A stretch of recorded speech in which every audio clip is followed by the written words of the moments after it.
Salut à tous, bienvenue dans Gabon ma destination, l'émission qui nous permettra de découvrir ensemble les atouts touristiques et culturels de ce beau pays qu'est le Gabon. Je suis Ilmina et je vais me faire un plaisir de vous faire visiter les endroits les plus insolites.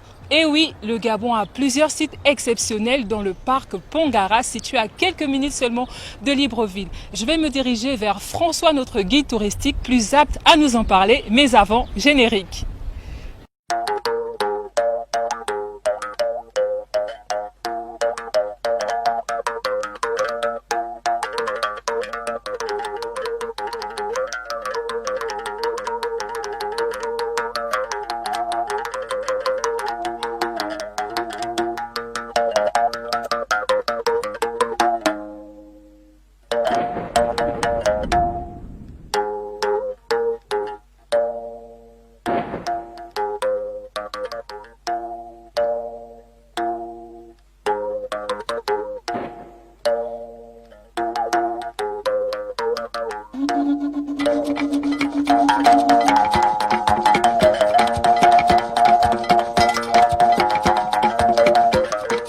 Située au large de Libreville, la Pointe-Denis est une presqu'île au passé historique ayant marqué l'histoire du Gabon.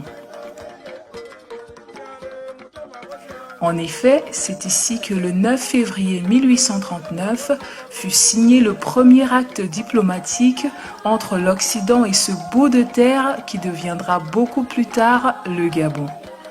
Le traité fut établi entre le lieutenant de vaisseau Édouard Boué-Wilomez et Antchoué Koé Rapochombo, dit le roi Denis, dont tire le nom de la presqu'île.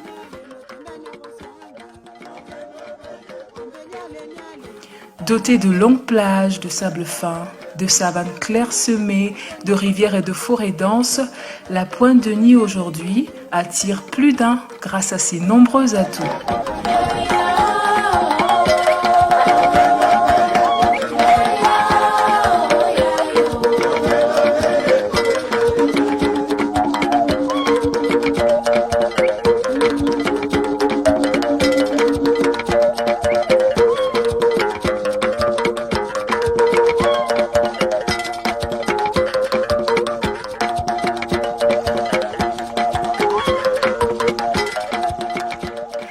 En 2002, la région s'est vue dotée d'un parc national afin de préserver les différentes espèces animales et terrestres, aquatiques également, ainsi que la flore qui compose l'écosystème de cette région.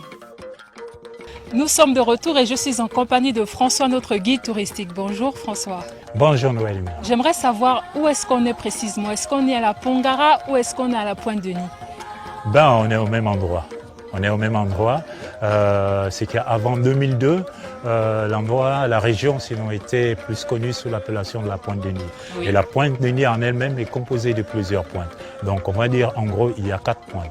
D'accord? On a la pointe Gombe, la pointe Bigombe, la pointe Ponga et la pointe Denis. D'accord? Mais ça s'appelait Pointe Denis tout simplement parce que c'était le territoire du roi Denis qui est prédominant sur l'ensemble du territoire. Maintenant, en 2002, avec la création du réseau des 13 parcs nationaux, la dénomination de la région a changé. Donc, ça englobe tout le Como Océan.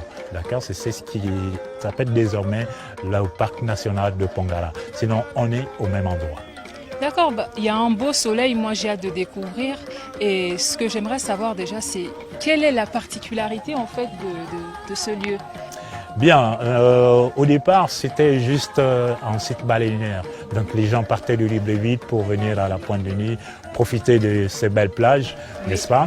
Mais en 2002, avec la création du réseau des 13 parcs nationaux, l'attraction a changé. Donc il y a plusieurs attraits, il y a plusieurs infrastructures d'accueil. En gros, on va compter 4 à 5 infrastructures.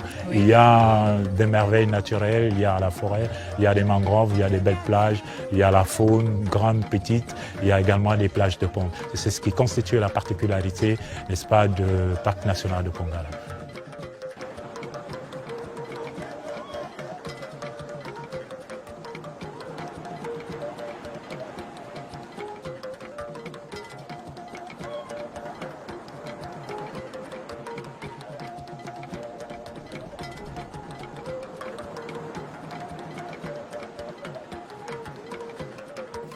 Cette situation a favorisé l'installation de nombreux opérateurs économiques, suscitant l'attrait pour les touristes aussi bien étrangers que gabonais.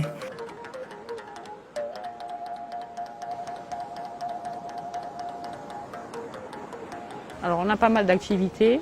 L'activité principale est la ponte des tortues luttes, mais c'est sur une courte durée, donc de octobre à février. Mais à part cela, nous sommes dans le parc de Pongara. Donc généralement nous organisons des balades en voiture avec nos clients pour voir les animaux. Donc dans le parc, il y a tout ce qui est buffle, éléphant, tout ça. Après, voilà, je précise, il n'y a rien qui est garanti là-dedans. Voilà. Et après, nous avons une piscine. Nous sommes donc au bord de la plage. Donc, une piscine, c'est bien pour les familles avec enfants. C'est beaucoup plus rassurant. Et on sait qu'actuellement, le monde connaît une crise mondiale et que les tours opérateurs sont particulièrement touchés. Quel est l'impact qu'a eu le coronavirus sur votre activité? On a été complètement fermés. On a eu du mal à joindre les deux bouts chaque fin de mois. Par contre, pour la réouverture, on a lancé des promotions, donc on a vraiment bien démarré, on a bien travaillé, juillet, août, septembre, on a bien bossé. Et le point positif, c'est que ça nous a ramené pas mal de tourisme local, donc beaucoup de Gabonais, ça c'est très bien pour le tourisme gabonais. Et j'invite à ce que le tourisme gabonais soit bien promu. Et c'était notre point positif. Donc, puisque comme ils ne peuvent pas voyager, ils sont obligés de se balader dans libre ville, de consommer local. Voilà, on n'est pas les seuls, je pense que dans le monde c'est pareil. Et c'est un point positif parce que voilà, à la baie, c'est ce qu'on recherchait, c'est vraiment attirer la population, enfin le tourisme local, les Gabonais. Donc, voilà.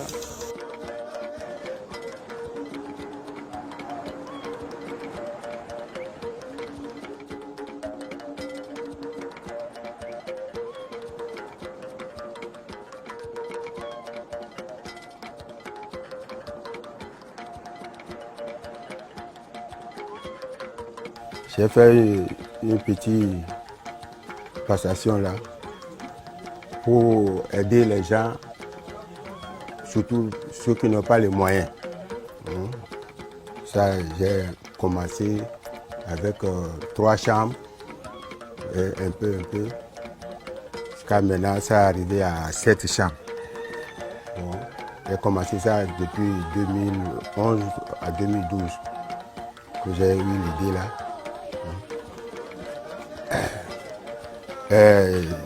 La structure, ça marche comment? Ici, là, c'est comme un mini, j'ai donné le nom de un mini motel. Et les gens qui viennent, eux-mêmes, qui amènent la nourriture. Je n'ai pas le cuisinier, je ne prépare pas. Il y a la cuisine, j'ai 2 cuisines, avec tout dedans. Les gens amènent la nourriture, eux-mêmes, ils préparent sur place. Encore, pour la nourriture, là, nous-mêmes, on vend aussi un peu de tout le riz, et les boîtes, ce qu'il faut pour le dépannage en attendant. Mais le temps de l'épidémie, là, il y a plus encore beaucoup de gens. Au début, il y a le monde qui vient, surtout les gens de l'hôpital, les Chauzer, qui viennent la saison de la ponte des tortues. C'est ça, là, je reçois beaucoup de clients. Mais cette fois-ci, là, encore maintenant, c'est diminué totalement.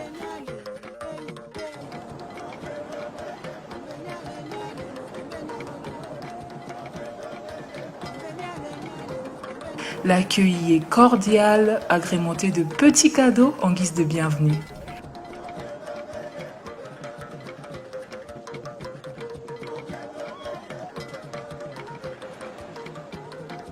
Les sites sont propres et proposent différentes activités aussi bien pour les adultes que pour les enfants. Bref, on y trouve réunies les conditions pour un repos bien mérité grâce à l'expertise d'un personnel qualifié et efficace.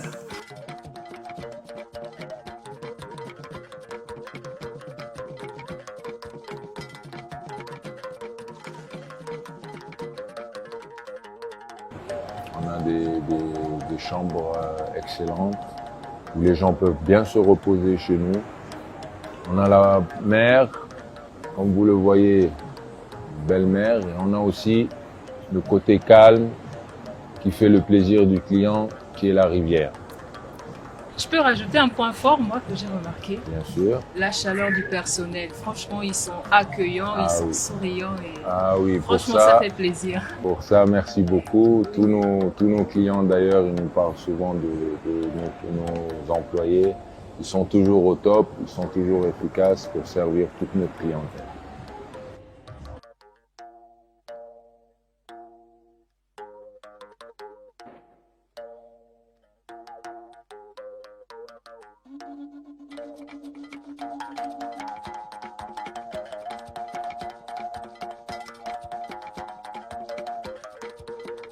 Je suis actuellement avec Blandine qui va nous entretenir sur le métier qu'elle exerce au sein de ce site.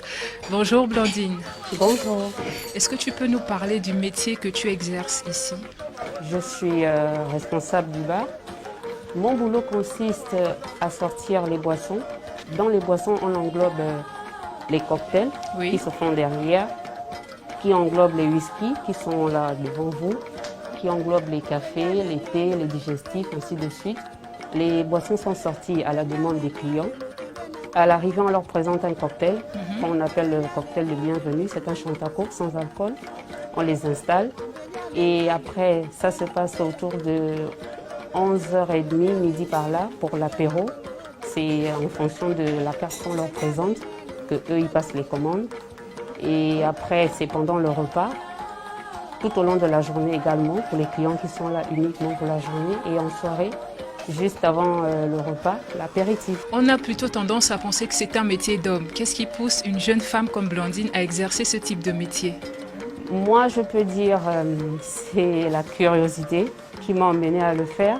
J'ai commencé par la cuisine. Ensuite, je me suis lancée dans le service parce que j'ai fait un peu de tout dans la restauration. Oui. Parce que c'est quelque chose de passionnant. On découvre un peu plus chaque jour, on apprend chaque jour. Et voilà, moi en fait, c'est la curiosité qui m'a emmenée à le faire et je m'y plais vraiment. Et qu'est-ce qui vous plaît le plus dans le fait de travailler dans le secteur du tourisme? La clientèle n'est pas la même. On reçoit du beau monde, s'il faut dire. Les clients sont assez respectueux comparé à Libreville, ça c'est à mon avis. Quelles sont les difficultés que vous avez au quotidien? Les difficultés au quotidien, déjà, c'est par exemple quand on a du monde, il faut sortir les cocktails assez rapidement parce que quand c'est long, les clients ils se mettent à râler. Donc il faut le faire vite. Oui. Les mises en place aussi nous prennent un peu de temps parce qu'il faut aller chercher ci, par là. Du coup, on les fait à l'avance. Et quand on n'a pas tous les éléments qu'il faut pour sortir ce qu'on nous demande, ça nous met aussi un peu en difficulté parce qu'à chaque fois, il faut proposer autre chose à la demande, ainsi de suite. Et puis, vu là où nous sommes situés, on est quand même loin de Libreville. On n'a pas les choses à la portée à tout moment. Il faut passer les commandes en avance pour pouvoir être prêt à temps. Donc, les difficultés, ce n'est que ça par rapport à l'approvisionnement des produits qu'on utilise et puis à essayer d'être Réactif? actif, rapide le plus vite. Voilà, donc c'est un peu ça la difficulté. Sinon, je ne vois vraiment pas ce qui peut nous mettre en difficulté en matière de sortir les cocktails.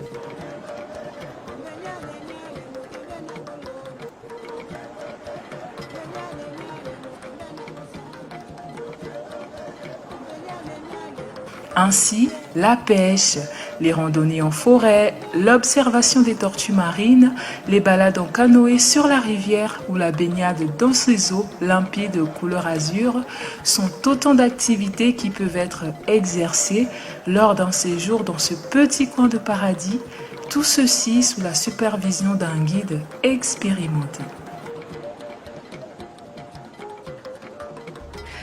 Je suis aux côtés de Monsieur Brice qui va un peu nous débriefer sur ce qu'il fait au quotidien sur ce site touristique. Bonjour Brice. Bonjour. Comment vous allez? Très bien, j'espère que vous aussi. Ça va, merci. J'aimerais déjà savoir quel est le métier que vous exercez ici? Alors, je suis à la Maringa en tant que guide touristique. Mais à mesure du temps et surtout de mes compétences, le responsable de la structure m'a désigné comme responsable de tout ce qui est salle et autre activité. Voilà. Donc je suis un peu comme le superviseur au quotidien. Je le seconde. Ok. L'autre question qui me vient, c'est quelles sont les tâches que vous effectuez au quotidien? Qu'est-ce qu'un guide effectue au sein de son établissement? Alors, le guide au sein d'une structure hôtelière a la charge de mettre en place, concevoir les produits touristiques en fonction des valeurs, donc toutes ces valeurs culturelles et naturelles qui sont dans le site qu'il exploite. Oui. Et ici, principalement, c'est bien sûr l'ornithologie, c'est-à-dire l'observation des oiseaux. D'accord. Il y a les tortues marines, qu'on observe la vision nocturne des tortues marines, surtout la ponte, parce qu'il faut dire que nous avons le privilège d'être à Pongara, qui est le deuxième site de ponte de tortues marines au Gabon, et où il y a 4 espèces de tortues marines qui viennent chaque année pour déposer les œufs dans le sable. Et je pense en l'occurrence à la tortue lutte, Oui. tortue verte, tortue olivâtre et la tortue imbriquée. Mais en plus de ces 2 produits qui sont phares, on a aussi la possibilité de faire des visites dans les mangroves et voir tout ce qui va avec, c'est-à-dire les huîtres et les différentes variétés. Aller dans la forêt également pour observer les éléphants et toutes les espèces qui peuvent se trouver comme les chimpanzés et autres. Voilà, c'est un peu ça les principales tâches d'un guide touristique. Bien, merci beaucoup Monsieur Brice d'avoir répondu à nos questions. Merci également à vous de nous avoir rendu visite et de continuer à promouvoir la destination touristique qui est le Gabon. Au plaisir. J'espère que vous êtes au taquet parce que la découverte se poursuit tout de suite. Allez!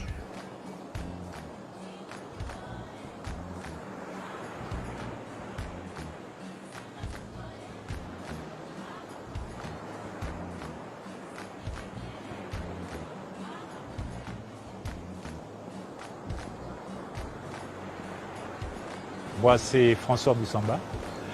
Je servirai de guide pendant votre excursion, d'accord? Mais au préalable, il y a des consignes, d'accord? Parce qu'il y a une ligne de conduite à tenir. On est dans un parc, la première chose qu'il faudrait savoir, c'est qu'on est dans un parc national, d'accord? Et un parc national est régi par des règles, d'accord? Premièrement, on ne doit rien introduire d'étrangers, donc on ne doit pas amener les déchets à l'intérieur du parc. D'accord? On ne doit rien prélever dans le parc. D'accord? On ne doit commettre aucun acte contraire au règlement du parc. Donc, le programme va être le suivant. On va longer la plage, parce que ici, c'est d'abord une plage de ponte pour les tortues marines. Ensuite, on va découvrir les savanes. Après les savanes, on va passer entre les galeries forestières. Après les galeries forestières, on fera un tour dans la forêt et on fera également la mangrove. Maintenant, dans la savane, ce sont les buffles. Et si on a la chance, peut-être on verra un éléphant passer ou encore des citatungas. Dans la savane, il y a des mares. Il a plu depuis 2 ou 3 jours, donc il y a de fortes probabilités qu'on puisse traverser des points d'eau. Il va falloir que vous attendiez à cela. Et une fois en forêt, vous ne devez rien toucher. Si vous voyez un fruit, un champignon, une branche, une belle fleur, avant de la toucher, vous devriez vous adresser à moi, vous devriez me demander au préalable. Si jamais on voit des grands pachydermes tels que les éléphants ou les buffles qui se dressent, vous ne devriez pas courir. D'accord? Vous attendez, vous observez, d'accord? Dans quelle direction se dirigent les animaux. D'accord? Si vous êtes parfumé ce matin, c'est sûr que vous allez avoir des abeilles qui vont bourdonner autour de vous ou des guêpes. N'ayez pas de gestes brusques, laissez-les bourdonner autour de vous, d'accord? Tout va bien se passer. Je serai devant, je vais ouvrir la marche et lui, il va la fermer. D'accord? Si quelqu'un a un besoin pressant, vous le signalez, on s'arrête, on vous attend. D'accord? Voilà. Toute recommandation bien assimilée, les randonneurs se mettent en route. Donc ça, c'est un nid, lorsqu'on regarde, la trace n'existe plus, la trace de montée. Donc c'est un nid sûrement de 3-4 jours, d'accord? Mais comme il a plu, donc ça a déjà effacé toutes les traces. D'où le comptage qui se fait très tôt le matin pour ne pas altérer, n'est-ce pas, les traces, d'accord, de la veille. Et l'enclos devant là-bas, c'est une écloserie. L'écloserie est faite pour transplanter les nids. Mais quel nid? Ce n'est pas n'importe quel nid. Ce sont les nids qui sont menacés par l'érosion ou encore les tortues qui ont un handicap. Il y a des tortues handicapées qui ont les palmes sectionnées. On va prendre les œufs, on va les transplanter à l'intérieur.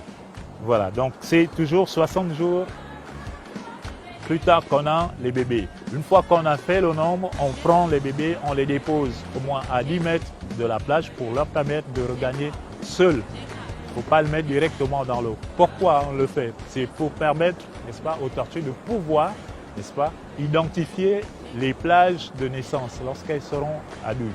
D'accord? Elles vont enregistrer un ensemble d'informations parce qu'on vous dit la tortue revient pondre là où elle est née. D'accord? Et c'est pendant ce trajet-là que la tortue va enregistrer, n'est-ce pas, le substrat et tous les courants et tout le reste. Donc il ne faut jamais prendre un bébé tortue, le mettre directement dans l'eau. D'accord? Sinon, plus tard, elle ne saura pas comment se retrouver. D'accord?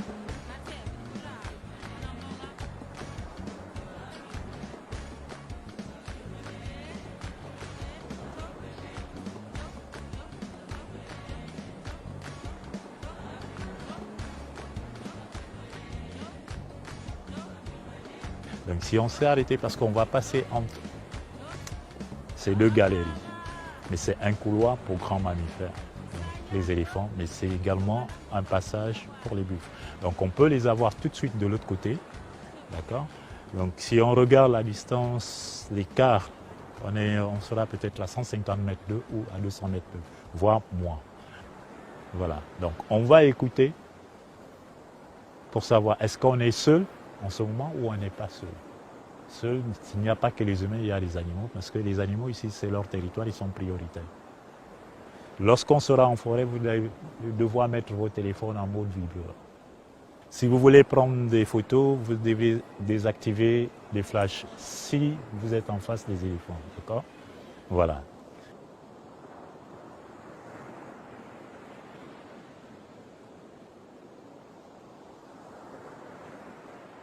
Des savanes à perte de vue, des étangs, des îlots de forêt, une faune et une flore des plus diverses. C'est la nécessité de venir ici à Pongara voir les buffles. On n'est pas loin de Libreville. On a parcouru environ 3 km de la Maringa jusqu'ici et là on a des buffles devant nous. D'accord? Et on est à combien de kilomètres de l'autre opérateur? On n'est pas trop loin également, on va dire. On est pratiquement à la même distance. Donc on a 3 km de l'autre structure, mais également une autre. Et de temps en temps, on peut voir les éléphants ou les sitatunga. La rencontre avec un troupeau de buffles suscite excitation et crainte aux randonneurs, bien que recevant des consignes particulières de la part de leur guide. Vous voyez, là, ils viennent vers nous, ils sont en train de se rapprocher vers nous, parce qu'ils veulent savoir qui nous sommes. D'accord? Mais ensuite, l'un d'eux va décider de la ligne de conduite à tenir. Donc la direction que l'un d'eux va prendre, c'est celle-là que tout le troupeau suivra. Donc nous, c'est ce qu'on va faire. On va reculer au fur et à mesure qu'eux, ils avancent, nous, on recule. Vous voyez qu'ils sont en train d'avancer vers nous. Voilà, ils se lèvent. Et ceux-là, vous voyez, les leaders, donc ils viennent vers nous. Donc eux, ils reculent doucement, sans courir, d'accord?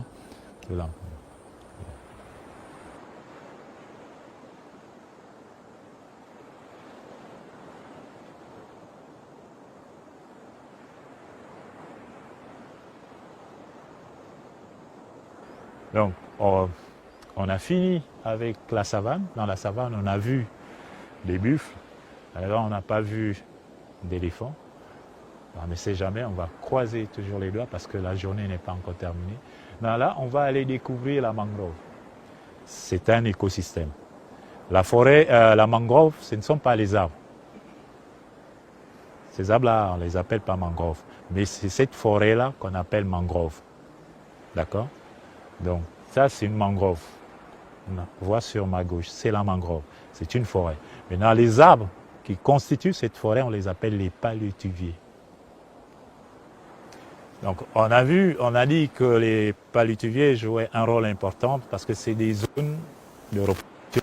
Donc, la mangrove est une zone de reproduction, c'est une zone d'alimentation.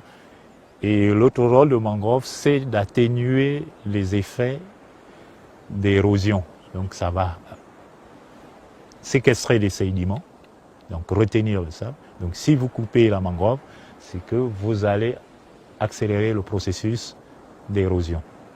Et lorsque vous avez des endroits dégagés comme ça, on les appelle des tannes. D'accord? Ce sont des tannes.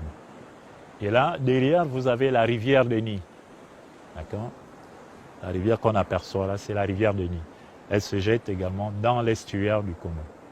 D'accord? Ok. On a terminé avec la mangrove. On va aller maintenant dans la forêt. D'accord? Là-bas aussi, on va découvrir d'autres espèces. D'accord? Bon, tout à l'heure, nous étions dans la mangrove. Là, on va rentrer, on va découvrir maintenant un autre écosystème qui est la forêt. Donc, c'est une forêt au sein de laquelle on a des ébènes, des okoumés, mais également du kevazingo. D'accord? Et là, on va faire très attention parce que tout à l'heure, la savane, on voyait à plus de 100 mètres, mais là, la visibilité va être réduite. La plongée sous la canopée impose le respect. Son silence, brisé par les explications de François, est accompagné par le chant des oiseaux et autres insectes, véritables habitants de ces lieux.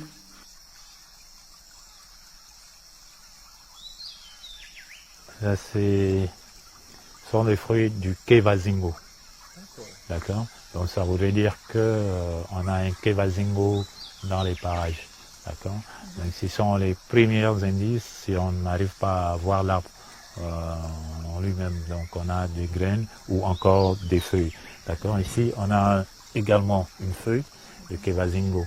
Comment on le reconnaît? Si vous regardez la forme du fruit, ça a la même forme que la feuille. Donc ça a la forme d'une pince à étau. D'accord? Si vous avez une caisse à outils, vous allez constater qu'il y a un outil qui a cette forme-là, la pince à étau. D'accord? Donc on connaît tous le kevazingo, on a entendu parler du kevazingo, on l'a jamais vu peut-être debout, mais là on va le voir. Et on sait qu'il est interdit d'exploitation, d'accord? Et il coûte extrêmement cher sur le marché, mais en dehors de sa valeur économique, le kevazingo a d'autres valeurs. C'est la valeur sur le plan médicinal, sur la pharmacopée. Donc souvent les écorces du kevazingo sont utilisées pour soigner les rhumatismes, donc les problèmes qui ont de mal de dos et tout ça. On peut prendre des décoctions également. C'est des boissons énergisantes, d'accord. Pour des personnes qui ont des problèmes de ceinture, vous comprenez, suivez mon regard, vous pouvez prendre, voilà, ça peut aider, d'accord. L'eau du kevazingo fermenté a les mêmes effets que de l'alcool. Ouais, une fois vous allez voir quelqu'un qui arrive dans un village, il n'y a pas de bar et tout ça, et qu'il est ivre, tout simplement parce qu'il a bu de l'eau du kevazingo fermenté. D'accord. Et voilà, il y a aussi quelque chose de très intéressant, on peut voir, voilà. Ici, on a des anciennes crottes d'éléphants. On peut voir que là, on a des plantules, vous voyez, qu'il y a des graines de kevazingo qui sont en train de germer. C'est ce qui démontre lorsqu'on dit l'éléphant est un grand cultivateur, c'est lui qui, n'est-ce pas, disperse les plantes dans la forêt. Et là, on a la preuve. Là, on a différentes espèces. On voit même que ici, on a une graine de kevazingo qui est en train, là, on va dire, c'est pratiquement, oui, c'est comme ça d'engrais. Donc là, on va avoir des kevazingo qui vont germer, qui vont pousser ensuite, on va avoir des grands arbres. Et ici, on peut bien voir ici qu'on a une autre plante ici, qui ressemble plus à une plante qu'on appelle communément le bundu aussi, qui a des vertus médicinales qu'on utilise dans les villages, d'accord. Et juste sur votre gauche, juste devant moi, ici, on a l'ébène, d'accord, ça c'est l'ébène. Donc on entend souvent parler de noir d'ébène, et que là vous avez une ébène, d'accord. La croissance est très lente au niveau des ébènes. Ben, on l'utilise également dans la fabrication de coffrets, de cigares ou encore des cannes, que l'on retrouve qu'on observe auprès de certaines personnes qui ont besoin de s'appuyer sur une canne. Donc on va chercher notre son de kevazingo, d'accord. On a notre kevazingo qui est juste là, voilà. Il est juste là, c'est cela. Oui, il est là. Voilà, la plante mystérieuse. Donc, elle a beaucoup de vertus, comme je le disais. Tout est exploitable au niveau du Kevazingo. D'accord, mais il faudrait retenir que c'est une espèce intégralement protégée. Les randonneurs ne peuvent qu'apprécier la nature dans toute son originalité. D'accord, ça c'est l'Exilopia etopica, cet arbuste-là. Vous avez vu la résine de Koumé que vous achetez dans le marché, c'est là-dedans que c'est emballé, d'accord. Et cet arbre a donné un nom à un quartier à Libreville. C'est un quartier très célèbre à Libreville. Ça c'est des vignettes, imaginez le quartier. L'Exilopia etopica. Le Tropicana? Non. Un quartier très célèbre. Non, pas la Sablière. Il y a la Carrière, dans ce quartier-là. Voilà. C'est le Kala. Oui, vous méritez une cola. D'accord, c'est ça le Kala. D'accord. Donc l'Exilopia etopica. D'accord. Donc l'écorce est utilisée pour emballer la résine comme bougie, la résine de Koumé, mais également les écorces servent dans la construction des corps de garde. D'accord, on les retrouve également dans certains halls d'hôtels comme l'écho. Et par contre, les graines ou les fruits de l'Okala sont utilisés comme épices, comme poivre. Mais on s'en sert aussi pour soigner la varicelle avec.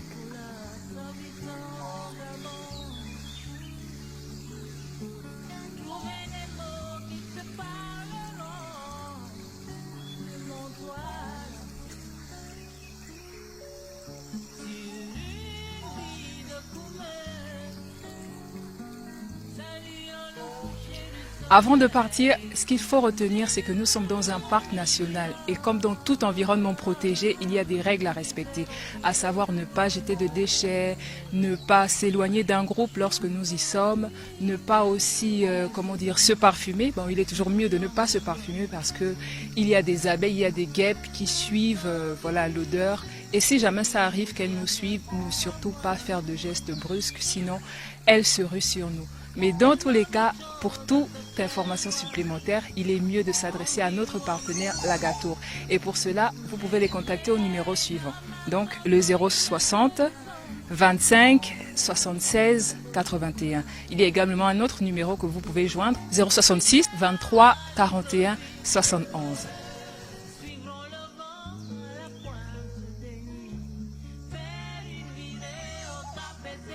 Le cœur plein d'émotions et de couleurs, le retour à l'hôtel vous fait oublier les craintes ressenties. Un feu de camp autour duquel on se remémore en riant des aventures de la journée nous réchauffe le cœur. Sous une tente ou dans un lit, la nuit nous emporte doucement, la tête dans les étoiles. On se promet de revenir dès que possible. Notre émission touche à sa fin. Merci d'avoir été des nôtres tout au long de cette escapade. J'espère que comme nous, cette balade vous a plu et je vous donne rendez-vous prochainement sur Gabon Culture pour un nouvel épisode de Gabon, ma destination.